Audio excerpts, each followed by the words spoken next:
The economic establishment is in full panic.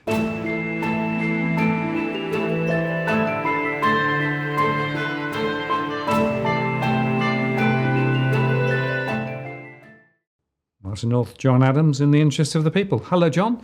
Back in the studio again, and a really important conversation again. Indeed, Martin. Where the economic establishment is in full panic. The core issue that we've been talking about for the last 4 years, and that has been debt, is now sort of coming to the surface, and all the elements that come through that. Obviously, today we had the inflation data come out, which was a very big event. And we've seen aggressive interest rate rises last week by various central banks. The US Federal Reserve is going to raise rates in the next 48 hours, and that's going to be a very key event. And the RBA board will meet next week to be able to do that again. But before we get into today's show, I just wanted to highlight one key aspect. The last couple of weeks I've been traveling the countryside, speaking about all sorts of controversial topics in closed settings as part of my national tour in terms of the seminars I'm doing. So we did Adelaide a couple of weeks ago. We had 230 people come and listen to me, and that was a sold-out crowd. And last week we did Newcastle, and again, a lot of our viewers came to hear me in person talk about a number of detailed things. And a lot of the content is sort of fresh analysis by me that we haven't necessarily shared all of it here on the channel. And I just wanted to announce today that the next event on my national tour is actually our local town of Wollongong. It's going to be on the 18th of August at City Diggers on Church Street. And we actually have a bit of a local celebrity who's going to be our MC for the night, who's a local radio announcer. So if anyone would like to come and hear me talk about a whole bunch of controversial things that perhaps YouTube won't allow me to talk about, tickets are available, and feel free to come along. Right, and we've put the links in the comments below, right? If anyone wants to follow on, there you go. That's where you go. Absolutely. So now, the where I want to sort of take today's conversation is this extraordinary article that my nemesis Christopher Joye wrote for the Financial Review last week. So if we put slide 2, Martin, look, I was just flabbergasted. I remember calling you last week and telling you about this. Quote, RBA is blindly lifting rates like an inflation nutter.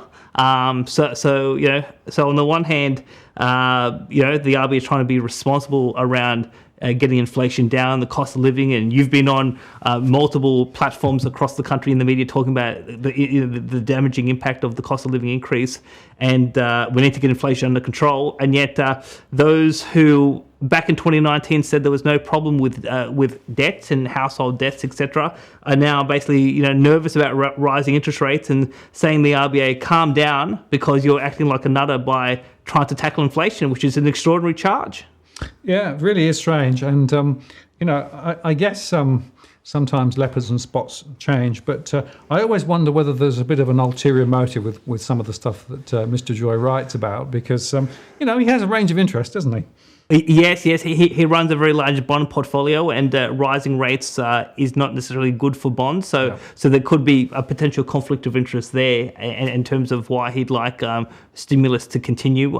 Stimulus is generally good for bonds. But also, I should say, in fairness, inflation is bad for bonds. So you would have thought that keeping inflation and inflation expectations in check would be something that Christopher and his investors would like. But I really just want to take the audience back to my debate in 2019, because this issue of our central thesis. So, and one point I'd really like to make, because a lot of people think, Martin, that you and I have a very similar set of political views. And the reality is that we don't. I mean, you're perhaps I could say hard left, and I'm perhaps hard right. But the reason why we get on so well, and this channel and this community has been growing quite well over the last few years, is because we have a common concern that transcends political views, which is debt. Yep. And so in this debate on national TV in March of 2019 against Christopher Joye, I put it to him specifically, do we have a bubble? And how about we play that clip to be able to listen what Christopher said.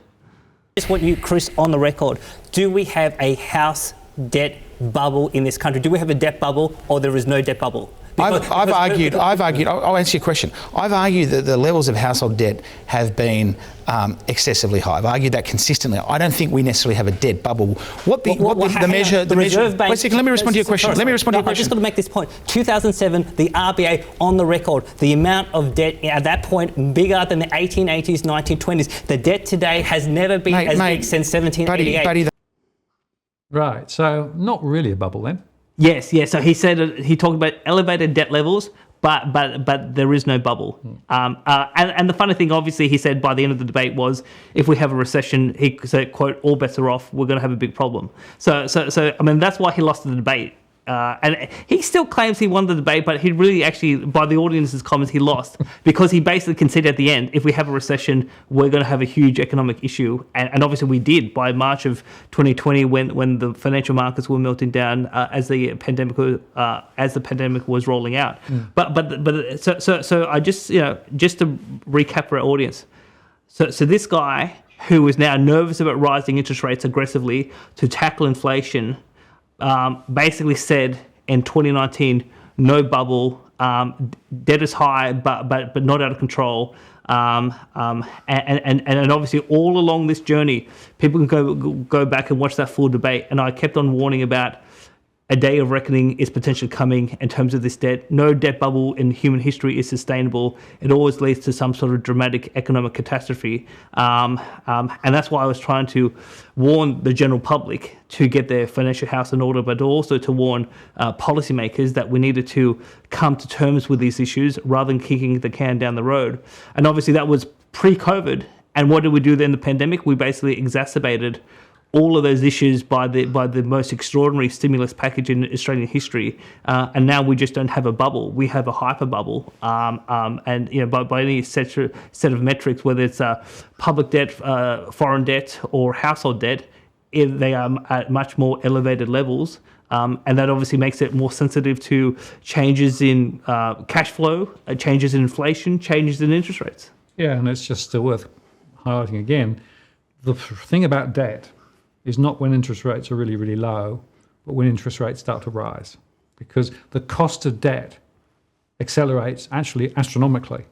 So there was some interesting data from the UK that showed that the amount they're paying on their debt has pretty much doubled. Right? And so many households and businesses and the government here in Australia will be paying so much more now for the debt they've already got because rates are going up, and the more they go up, the bigger the problem. Yes. The only point I'll just add to this before we move on, Martin, was that one of the key points I said in this debate was about credit growth, and that if credit growth continues to contract, that could lead to the housing market imploding on itself. And now, in the lead up to the crisis in Ireland, interest rates by the ECB did double. But one of the observations that Eddie Hobbs, who we've had on the channel before, remarked to me was that when housing prices started to fall, the banks were panicking about the status of mortgages and the status of the assets on the balance sheet, and they contracted credit from the market, and that exacerbated the crisis. So yes, interest rates are critical. No one's disputing that. But credit growth and the behavior of the banks, and do they continue to allow mortgages to flow, credit to flow, or do they contract it because they panic about the status of the economy? That's a key aspect that I was trying to get across in that debate, and that was just a point that particularly went over in terms of Christopher Joye's head. So I just wanted to make that point. But just if we move on, so on Twitter, Christopher Joye made a couple of very very poignant tweets, but they were quite extraordinary at the same time. So we put slide 3 on the screen, Martin. So these are 2 tweets from Christopher Joye from last week, and one is about CBA data, and they basically say that CBA shows that 36% of all borrowers have zero buffers, and almost 50% of borrowers have less than 3 months. And then he refers to Westpac data, which says that 50% of all borrowers have less than 1 month ahead in terms of their mortgage repayments, or they're behind. Now, these 2 tweets by Christopher Joye, which I don't dispute the accuracy of these tweets, reflects precisely what you've been saying for many months about a third. Well, obviously, when you look at the Westpac data, it's worse than a third of households that don't have hardly any buffer, no to hardly any buffer, and that obviously makes this whole debt bubble more precarious than what Stephen Koukoulas and the RBA and a whole bunch of other establishment figures have been saying. So even though Koukoulas, and we covered this in the previous show, said household financial stress has never been lower, the RBA says plenty of buffers, $200 billion of extra savings during the pandemic. Households can withstand rising inflation, but also rising interest rates. Well, you've been saying that's not the case. I've been supporting your position, and now we have Christopher Joye using the bank's own data, the two biggest bank in the country, saying that a third to a half of their borrowers are in deep financial trouble, and these interest rates, according to the market, are going to continue to go up, which is a huge issue.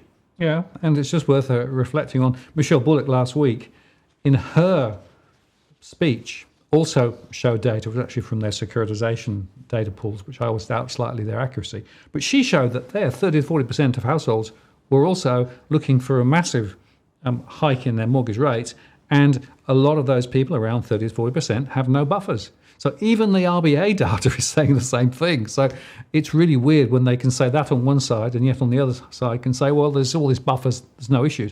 There are big issues. Yes. So whereas Christopher Joye was saying no issue back in 2019, and he said things were manageable, things were sustainable. He's now basically saying that a good chunk of households with a mortgage are in deep financial trouble, and they're aggressively raising interest rates too fast, too hard, and he doesn't think that the inflation issue is that big of a deal. Now, so that gives us a nice little segue into today's inflation numbers. So what we saw today was that inflation for the second quarter rose by 1.8%, which was slightly down from the first quarter of 2.1. So on an annualized basis, inflation has risen by 6.1 as opposed to 5.1 in terms of the first quarter. And then there's probably a couple of key issues to be able to call out here. And I know you've done a separate post on DFA today about the inflation print, but we obviously saw higher inflation in non-discretionary compared to discretionary, and that's obviously important because when it comes to household cash flow sensitivity, it's about what people must spend their money on as opposed to what they wish to spend their money on. We obviously saw a very interesting thing. We saw falling prices for childcare because of one-off subsidies. Now again, while that may be accurate, what we can say is as we go into the third quarter, you're not going to see childcare prices fall by 7.3% because of additional subsidies, and that obviously that has a huge impact because a lot of households spend a lot of money on childcare. So the fact that childcare prices are not going to fall in the third quarter by 7.3%, I mean that's again that's masking the big inflation picture. And people should be expecting that, at least in childcare, prices will either be flat or rising into the third quarter, and that will have obviously a bigger impact on the overall inflation print going forward. So we saw that. Then we saw in terms of goods inflation for the quarter was up 2.6% versus services, and obviously childcare is a service. So one can expect that the one-off changes with childcare prices, that's one of the key reasons why inflation among services was down. And then among goods inflation, food inflation was strong, particularly vegetables. I think vegetables was up about 7-8% for the quarter, which was significant. The ABS said that goods inflation, this print was the highest since 1987, so that's obviously a very big factor. And obviously, as we look forward, and as we were discussing this on the phone today, Martin, you remarked about how as we get into the third quarter, the excise taxes on fuel will be coming back on, and that's obviously going to push fuel prices even higher. So even though some people on Twitter have remarked that in the last few weeks oil prices have come off, we could still see petrol prices in the CPI go up in the third quarter as these taxes come back on. So the key thing about today's inflation print is The RBA is raising rates to get inflation under control. Inflation is continuing to go up. There are some one-off factors which have led inflation to be lower than otherwise be the case. And I don't think we necessarily have a good feeling as to where inflation, but also when inflation is going to peak. So we're still sort of bouncing around this whole issue. Now, obviously, today was no surprise to me. I mean, the RBA governor about a month ago on 7:30 report said that inflation will peak at 7% by the end of the year. And we'll obviously see. We'll have to see whether that is the case or not. But there was obviously no surprises in what I saw today, and obviously the RBA feel compelled to continue to raise rates because of this, because of the inflation threat, and obviously Christopher Joye is extremely nervous about what this could mean in terms of the house of cards and whether it's going to come all tumbling down like Ireland. And I will just make the point that the building and construction costs went through the roof. It's the highest almost ever. And the rents were also rising as well. Those haven't finished yet, right? So there are lots of factors that will suggest that inflation could stay higher for longer. Yes, and the other key point, which we've said in previous shows, is even if inflation was to slow down, for example, with those building costs, with those rents, the question is, are rents going to fall or are they going to stay elevated? Because if they stay elevated, your rental stress data is still going to be remaining high. And just because you've got slowing inflation doesn't mean that the cost of living story has ended. No, and of course, there's still the thrust from wages. So wages growth could well be coming through as well, because people are saying, hang on, I'm going backwards in real terms. I want stronger wages to cover the existing costs. So it's not over until it's over. Indeed. And because of all these factors, there was a really interesting quote from the Christopher Joye article. So let's go to slide 4. A quote, the RBA seems to have lost sight of the impact of the quantum of debt in the economy. While interest repayments as a share of disposable household incomes might appear low, principal repayments are at their highest levels ever, and borrowers pay both. You cannot examine one in isolation from the other. We therefore care about total debt servicing costs. So we are definitely in a very precarious situation. And obviously, when Christopher says that the RBA has lost sight of the quantum of debt in the economy, well, that's precisely what I was saying in 2019. And he basically said I was an expert in search of a headline, and I was interested in self-gratification and all sorts of insults that were flying from Mr. Joye during that debate. And yet he's basically come to my position in 2022 when we are reaching the pointy end of the situation that we've been warning about for years. Absolutely, and it is coming home to roost. And of course, the Fed is going to put the rates up within the next 24 hours. That's going to have another feedback loop too, because you've got to look at the local and also the foreign situation. Indeed. Now, Martin, there is one point where people have been highly critical of some of my previous comments, particularly pre-COVID, and some of your comments as well. So we talked about, and you've gone on 60 Minutes, you've gone on all sorts of platforms, and we warned about substantial, dramatic falls in terms of property prices. You said 40%. I said it could be 40%. I said if the banks go like in 1892, it could be up to 80%. But it was obviously it was conditional depending on what policy was to what they did with policy. So that's why I came up with my 6 scenarios in 2018 for news.com, and I said dramatic falls in property prices could be one of the scenarios, but it may not be the scenario. Now, I did say in this debate with Christopher Joye that you could roll out stimulus to avert a collapse in the property market, but it comes at a cost. Yep. And the cost is the foreign debt. So why don't we actually put that clip back on just to remind our viewers what I actually said. Thank you very much. 5,000 years of history. We've, like every debt bubble, it always explodes. This is the biggest debt bubble since 1788 domestically. At the same time, we've got the biggest debt bubble in the history of the world. There is no empirical evidence to say that all of this is sustainable. To the points that Chris made before the break, what did he say? We have a different economy to Ireland. Yes, we do. We have some differences, but debt is debt. There is a bubble, and this Reserve Bank paper. I mean, I hear this consistently right across the country. We are special. We are unique. It will not happen to us, even though it happens to other countries. We will avoid the crisis. That's why we have this big bubble. Mass denial, people have borrowed to the hilt. unsustainable. Now, Chris talked about government debt. Now, yes, we can intervene to stabilise the housing market, but that comes at a cost. And I've spoken to numerous politicians about this. The cost is the confidence in the currency, confidence in the dollar, because we have record foreign debt. So if we do QE, if we do zero interest rates, if we do massive fiscal stimulus, like Chris said, can we avoid a massive collapse in the property market? Yes, we can. But at some point soon, and I have this book written by 2 economists in Melbourne, they have said we are headed towards a balance of payments crisis. Foreign debt is totally out of control. And if we follow Chris's prescription, the dollar will crash 30 to 40%, just like with Turkey last year, just like with South Korea in 1997, when the foreign creditors say, we know you can't pay your foreign debt. Okay, and that's Peter Brain and Ian Manning, by the way, if people are interested in their book, Credit Code Red. And I think that's a really important point that you made then, and it's still as true today.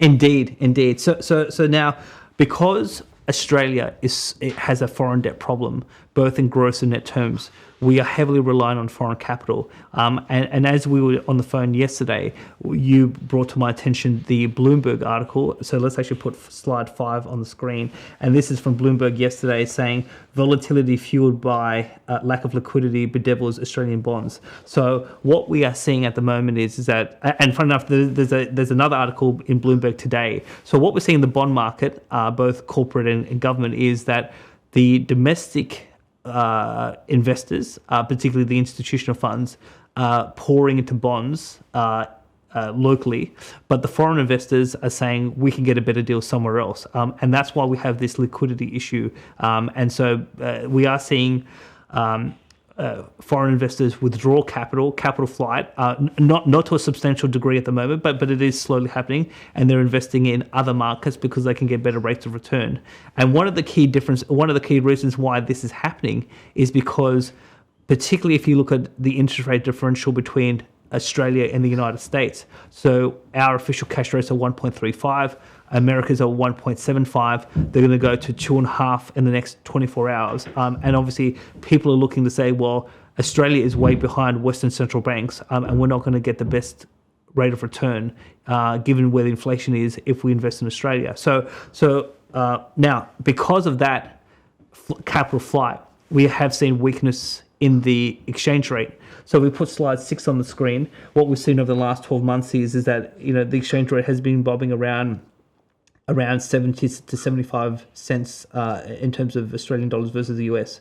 But in the last couple of months, it's fallen below 70, and we're seeing it bob around 68, 69 cents. Now, you think to yourself, not a big deal in terms of this stage, but one of the key aspects that we covered in our Sri Lanka show from a couple of weeks ago is that if you lose control of the currency, then you have your currency crisis, and you really unravel in terms of debt, foreign debt, but also in terms of inflation. So when you see the currency starting to fall, what does it actually mean? It means that the cost of importing actually goes up. So a weakening dollar actually invites inflation because the cost of imports go up. So if you are going to tackle inflation, but also ensure that you attract enough foreign capital to service all of your obligations, you need to keep your interest rates at the same sort of pace in terms of the foreign counterparts.